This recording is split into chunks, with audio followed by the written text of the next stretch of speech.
all of these things, I'm sure, come into play sometimes when we're trying to figure things out. Although we're all cool people, and so this stuff doesn't come into us.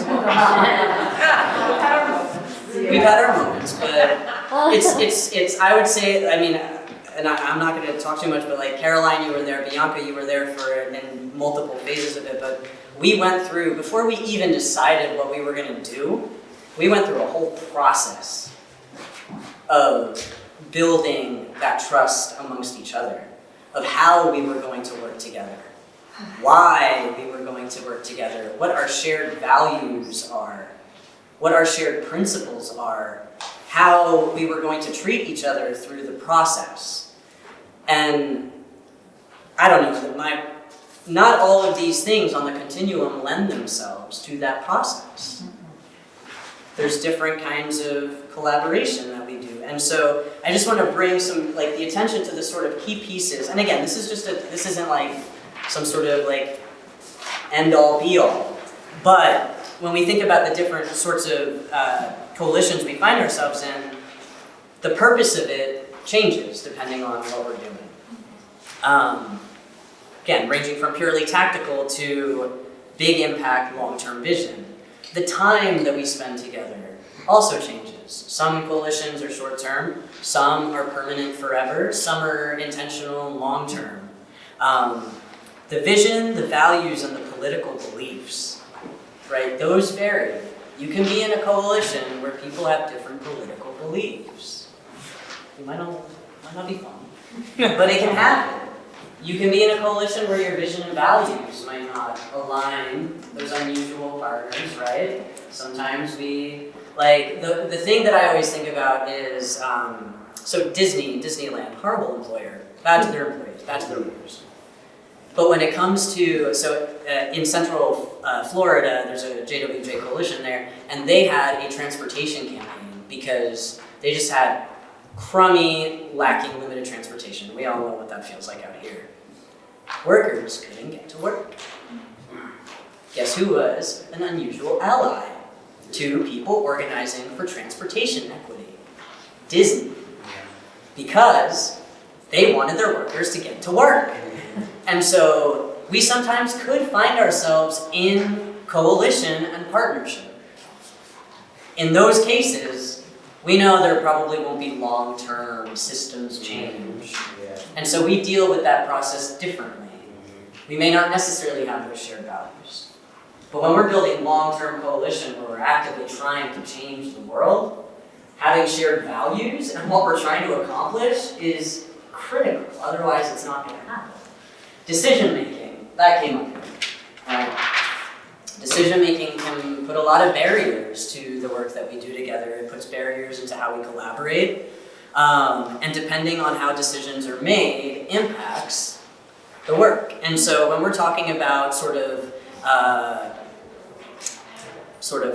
short-term, even within legislative campaigns, right? Like, not everybody gets to make the decisions in a legislative campaign. Sometimes we join into a legislative campaign where you have, like, one organization that's leading the sort of coalition efforts, and then the rest of us are sort of part of that coalition, but when it comes to decision making, it can come from another place, and we sort of jump onto it.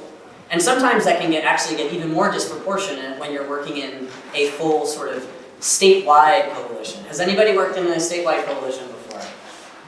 Have you ever faced regional dynamics in statewide coalitions? Wait, you mean the needs of the people upstate are not the same as the people on Long Island and the people in New York City? we don't all exactly have the same capacity for work, and we don't all have the exact same needs. And well, how can we work together if we don't have those things? And I said, I'm taking my ball and I'm going home. And unfortunately, that's what you find with a lot of organizers. So. We have to let those things go and realize that the bridges are the most critical infrastructure. And if we burn the bridges every time we feel salty because an organizer, rolled their eyes at you or whatever, we can't take this personally because this is a matter of life or death. Mm-hmm. We are organizing for our very lives. And if pandemic didn't teach us that, then get ready because we have a very ugly winter coming ahead of us. Mm-hmm. Level of relationship in coalition building varies tremendously. when you're on a legislative campaign, when you're on a very quick, like, I don't know how we build relationships. I'm still trying to figure that out. But building relationships in coalition, like I said before, it's at the core. And so I actually would love to open up a little bit here of like, why is that so important to building coalition? Like, why do we start with building relationships? Or why should we start with building relationships if we're not? Yeah, that's right. Sorry, I'm talking a lot. It's again very personal work, and it's very, very exhausting, especially when someone already is doing work and you're asking them to join another meeting for this coalition. It can be very, exhausting and very like you feel like you have no time for fun. So I feel like when you're building friendships and relationships, especially when you're doing stuff that's fun, like when PPC had the retreat, we had members from New York Communities for Change come. We had a campfire, we had drinks, we chatted, we danced, and that like renewed and refreshed our energy to work together. And it's also, say you can't tell the difference between an organizational dispute and a personal dispute. You can sort of, you have more means to be able to work it out amongst each other. You have more of those skills for, I don't want to just say cooperation, but for, what is it? Not transitional justice, transformative justice, where you have someone that you can actually go to and say like, hey, I love you as a friend, I still want you to be part of this even though we may disagree, or you can't separate the personal from this, like, especially when we're organizing for our lives. Like, it's not like you go to work and clock 9 to 5 and then you go home. Sometimes you don't have a home to go to, so you need to rely on a comrade who's part of your coalition to give you a better. Thank you. Oh, okay. Yeah, Onika, and then we'll come back to Darren, and then,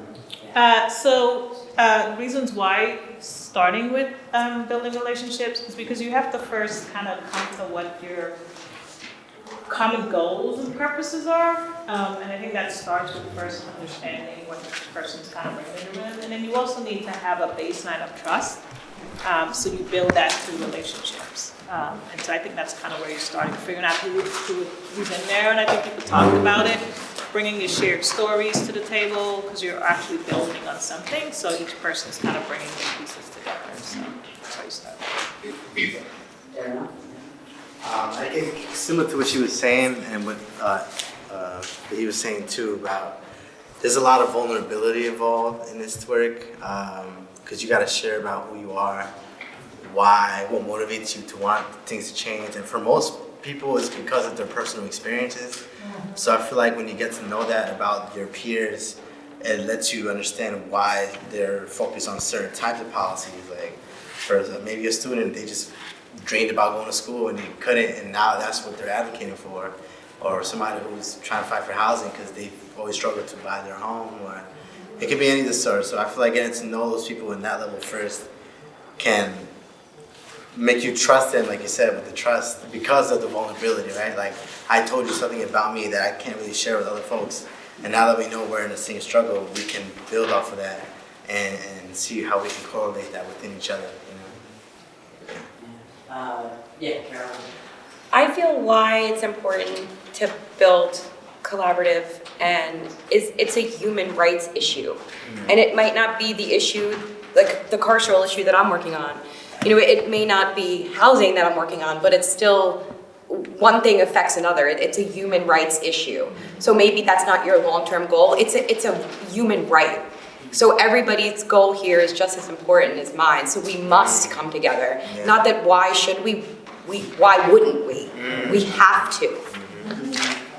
Just a quick question. Have other people found that as inequality gets worse and worse, we're actually recognizing that they're all so interconnected that, like, I got the camera on me and I lost my train of thought. It's all right, just cut that out of the frame. I can't remember, it's all right. But yes, yes to what you said. So I saw a bunch of hands. Did you still want to say, I know you had your hand before, I'm going to do a quick stack. So I'm going to do Susan, Marie, Margaret, Joanna. Oh my God, okay, I don't know who was up first. Well, Mike and Joanna, is that okay? Joanna, Mike, does it matter? Yeah. Let's just start with Susan. I'll wait. You'll wait? Okay. All right, great. I just want to point out one of the challenges and the reason we have to continue improving our ability to form relationships is within a coalition that is a combination of organizations and individuals. And the reason I say that is last year, and I want to apologize this morning, I said something negative about 1199, and yet we've been in coalition with them, we've done actions with them and all that.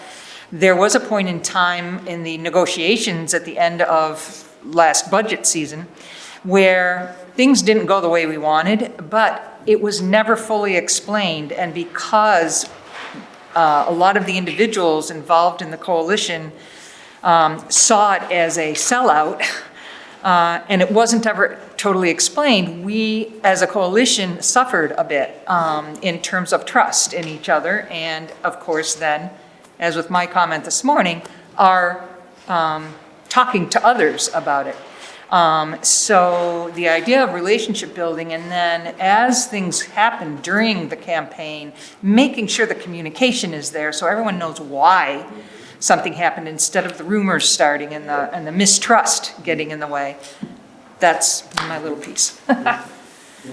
Was it Margaret? Yeah. Yeah, next.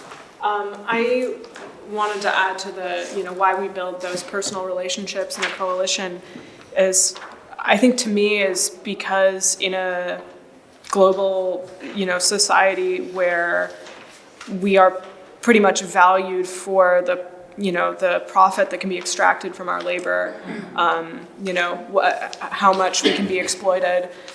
We're all used to just being whittled down to that. So actually, like, humanizing every single person in the collective is really important, because otherwise it's just like another transactional exchange. Mike and then Joanna. Well, I'm thinking back to develop personal relationships. Two things. One, in the 1960s, we had an idea, if you wanted to find out who the police agent was, who the FBI guy was, everybody drops acid, and then you'll find out. Turned out that wasn't true. Are you recommending a strategy? No. I'm saying it turned out it was not true, right? So how you establish that trust and how you actually know who you're dealing with, that's a real problem. That's a real question. And that leads me to the second point, which is, we got 25 people in the room here. How do we scale this up? If you're talking about building trust across a coalition that has substantial authority and power, you're talking about a lot of people. You're talking about a lot of different places. You're talking about a lot of different ideas. And at that scale, it's very, very difficult. It's essentially impossible to know who it is that you're working with. So it's not enough to rely on personal contacts and knowing, the stories, although that's an important thing to do, but that's not the answer to figuring out how, on a social scale, you're really going to develop the trust and the cooperation that you need. And I'll just end with coming back to what the sister over here said before. How we do this is in struggle, because that's where you find out who's who and what's what. In struggle is how you find out is you is or is you ain't. All right, and I'll just leave it there. Now let me ask, I'm sorry, Joanna. Go. No, I'll be very brief. I think if you're going to build a long-term coalition, you have to build the space, be purposeful about building relationships, and not rush to solutions. Because if you don't address the interpersonal, if you don't build that trust, it'll be very difficult to get to where you hope or need to be. And so just being mindful that if it's more than just a campaign to get a bill passed, it happens fast. that finding ways to deal with the initial interactions and disagreements, it's got to come first, or they're just going to keep coming up as you move forward in the struggle. So how do we do that? How do we build trust? What does that look like for long term? I'm dead serious. Like I would love to hear what people say, but like how do we build trust for a long term sustained movement? What does that look like? What's that? At scale. At scale. Yeah. Piggyback off what Mike said. I think that we got to think bigger. You know, we got to think not only the people in this room, but the people that are not in this room, because we represent constituents of people who desperately need us. So egos have to be out of it. We have to move forward and triple, quadruple the people in this room. And I think I do agree with Michael that personal relationships are not enough. While it's important to build personal relationships, we need to network as widely as we can on all of these issues. And bringing in what Carolyn said, these are all human rights issues. You know, people who we are dealing with don't sit there and say, oh, my issue is a housing issue, or my issue is a pay issue. You know, we're dealing with human beings who have all of the above. So if we're going to build a movement that's powerful enough to represent all these people in whatever we're working in, we need to get out on the streets. We need to continue our organizing and build and build and build. It's going to take time, but our long-term goal has to be to keep networking. The last thing that I wanted to say was, we need not to judge each other.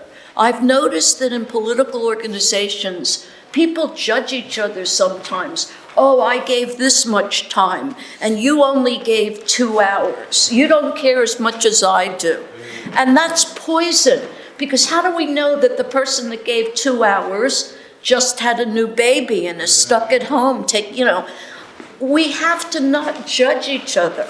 We have to, how do we know the person at home doesn't have a sick mother and they have to, or a disabled husband, and they have to spend a certain amount of time caring for that person? So ego has to be out of it as much as possible.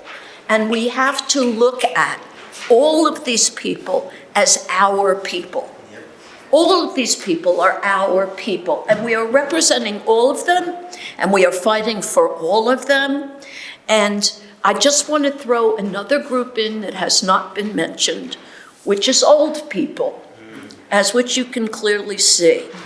There's a lot of ageism, that we're still fighting against. People will sometimes look at my gray hairs and think, oh, well, this person has nothing to offer. You are sort of, go over there in the corner and sit there and write a check for us. And it's very hard when you're an activist, and you're still an activist. And, so I know that people in the disabled community are very often shunted aside with all the other ableisms that exist. But also, I wish the Grey Panthers was around again, because I hadn't realized that I was a victim of ageism until the last couple of years, when I'll say something to a group and they just, So I guess we have to look at it that all of us are our people. And we just have to keep building and building and building and being in the streets and helping and supporting each other. And based on that, I plan to be at the picket line in Port Jefferson this weekend, and I urge everybody to do the same. And we'll talk about that at the end of the conference. I'm sorry, I'm long-winded. That is one of the symptoms of being older. You tend to ramble on, so just cut me off. Just cut me off. Something about your power that you give yourself a name. Yeah, Gladys back there, because we haven't heard from you. Right, and so just to answer kind of your question about how we build trust, I think in order for us to build trust is, first of all, we, as you said before, we have to stop judging people. We have to accept people for what they are, not what they look like. And also privacy. If we want people to trust, we have to respect their privacy. Many of us just go with the idea that because this person is looking for help, we entitled to their stories. No, privacy. If you want people to run away from your coalition, don't respect their privacy and you will not see them again. And I think for me to build trust, tell me the truth. Don't sell me ideas. If you're able to help me, tell me you can help me. But if you're not willing or able to help me, just tell me so. And I will move someplace else and maybe try to find somebody else who can actually help me. And that's what people want. People want answers. And they want real answers. They don't want just what you think people want to hear. Right. Yes. Yeah. To me, that's trust. Yeah, Joanna, did you say you have a I have a question? question, which we can put in the part. I'm gonna ask for that extra 5 minutes, Dina. I think Mike was talking about, building a larger movement. So the question that comes to my mind is, how do you manage the decision making, or the decision have to be made, and how do you maintain something that's maybe more decentralized, and how do you make decisions without pointing to certain folks to make those decisions, which then doesn't allow everybody to have a voice necessarily in the process. And I have no answer. I'm just wondering if there are thoughts for the group, yeah. on that. I have a thought related to that. We've just been going through a little bit of that. We have our coalition to restore home care access is new. We just started it like 3 months ago. And we're going through those initial bumps and bruises of people coming to the coalition with issues rather than gossiping to others. Oh, the coalition is doing this, or these people made this decision without asking everybody. So, okay, we're gonna make mistakes. Come to the coalition and put it out there in an honest way in order for us to deal with it rather than having it be behind the scenes and distrust. So I think that in terms of decision making, it needs to be the coalition, or for us, what we've decided is the members that come to the meeting, when an issue comes up, they're going to make a decision. If you want to be in on the decision, come to the meetings. So. Yeah, Arlen. I think that kind of connects in with what I was thinking about in terms of the how do we build trust question. To me, it's really about showing up for one another, and then have it as a part of showing up, being able to have really clear and transparent communication. I feel like that's a really, really essential part of building trust. And in those moments where a decision's made that I see what you mean, the camera's showing.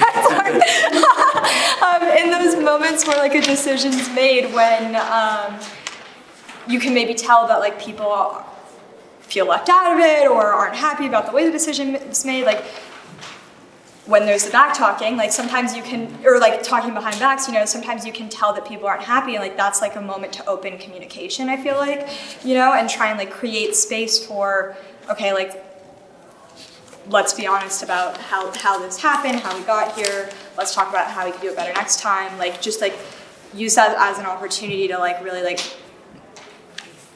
open things up more and show up and yeah. Tina, yeah. Just really quick, I think what I'm hearing is and it just hasn't been named yet, is just the willingness to be vulnerable.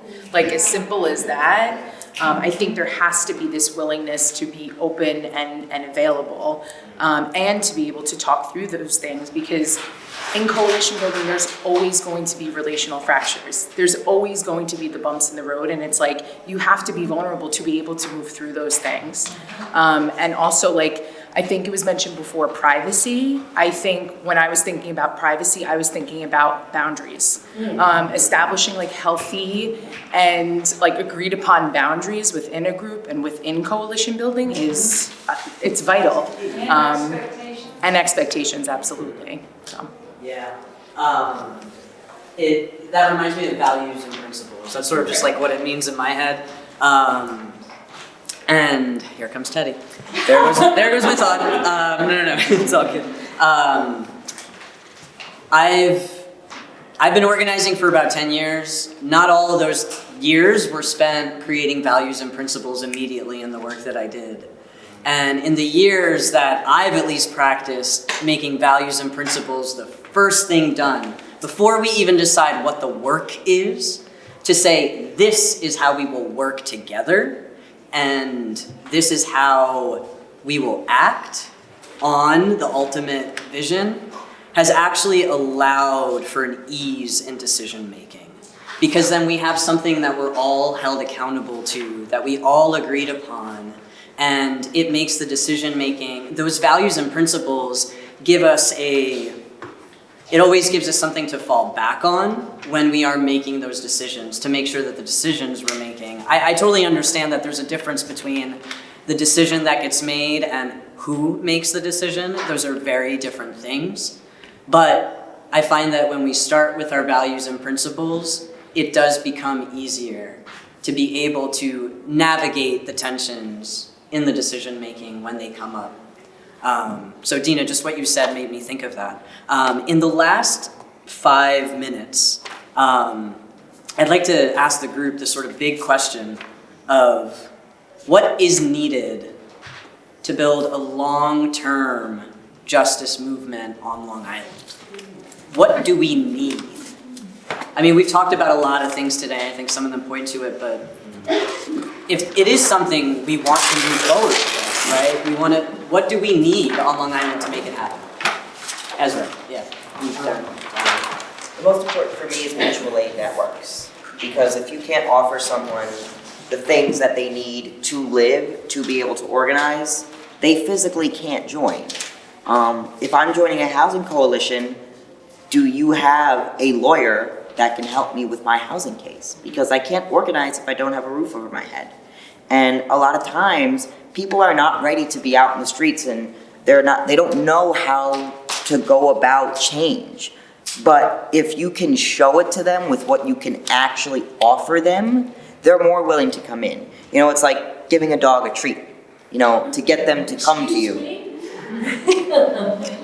But what can your organization offer to the people who you want to join? Can you offer jail support?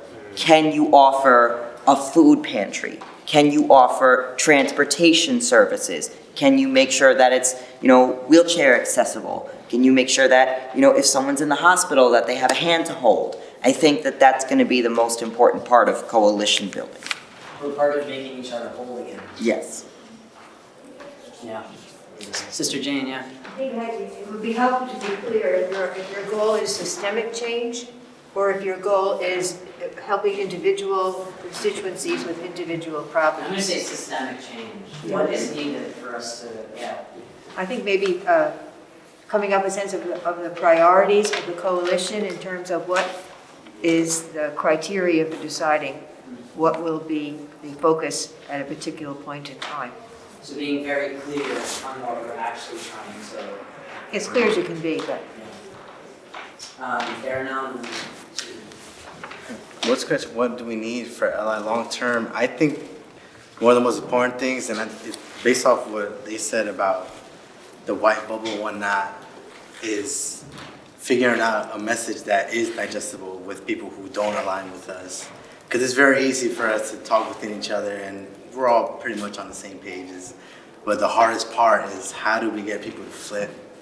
And I think if we figure out how to make people flip and see that our issues are common with theirs, they are just as part of the labor movement as us, they're just as impoverished as us. If we can get that message on that side efficiently and digestibly, like something that anybody can just take, because one thing I've noticed since I'm fairly new here, right? I feel like a big challenge for a lot of folks is terminology, context, these things that people don't really have the time to dig into.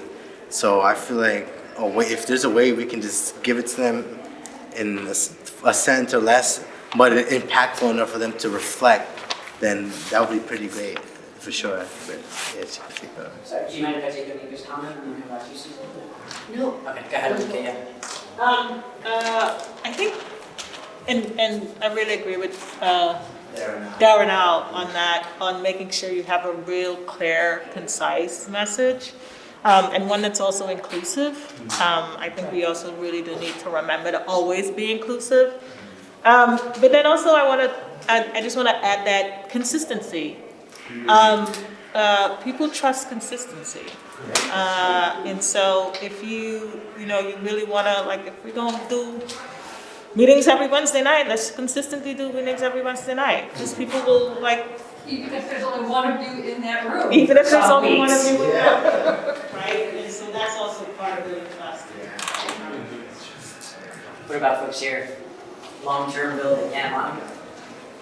I see, like you said, here in the room, we're all leaders here, right?